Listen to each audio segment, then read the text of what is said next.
darkness when all through the house not a creature was stirring, not even a mouse. The stockings were hung by the chimney with care, in hopes that St. Nicholas soon would be there. The children were nestled all snug in their beds while visions of sugar plums danced in their heads. And Mamma in her kerchief and I in my cap had just settled our brains for a long winter's nap. When out on the lawn there arose such a clatter, I sprang from the bed to see what was the matter. Away to the window I flew like a flash, tore open the shutters and threw up the sash. The moon on the breast of the new-fallen snow gave the luster of midday to objects below, when what to my wondering eye should appear but a miniature sleigh and 8 tiny reindeer, with a little old driver, so lively and quick I knew in a moment it must be St. Nick. More rapid than eagles his coursers they came, and he whistled and shouted and called them by name. Now Dasher, now Dancer, now Prancer and Vixen, on Comet, on Cupid, on Donder and Blitzen, to the top of the porch, to the top of the wall. Now dash away, dash away, dash away all.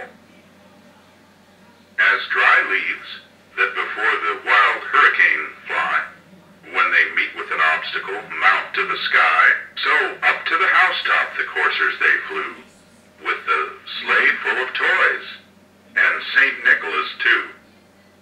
And then, in a twinkling, I heard on the roof the prancing and pawing of each little hoof. As I drew in my head and was turning around, down the chimney St. Nicholas came with a bound. He was dressed all in fur from his head to his foot, and his clothes were all tarnished with ashes and soot. A bundle of toys he had flung on his back, and he looked like a peddler just opening his pack. His eyes, how they twinkled, his dimples, how merry. His cheeks were like roses, his nose like a cherry. His droll little mouth was drawn up like a bow, and the beard of his chin was as white as the snow. The stump of a pipe he held tight in his teeth, and the smoke it encircled his head like a wreath. He had a broad face and a little round belly that shook when he laughed like a bowl full of jelly.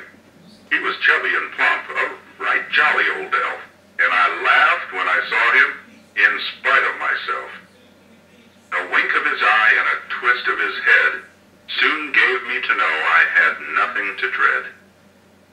He spoke not a word, but went straight to his work, and filled all the stockings, then turned with a jerk, and, laying his finger aside of his nose, and giving a nod, up the chimney he rose. He sprang to his sleigh, to his team gave a whistle, and away they all flew like the down of a thistle. But I heard him exclaim,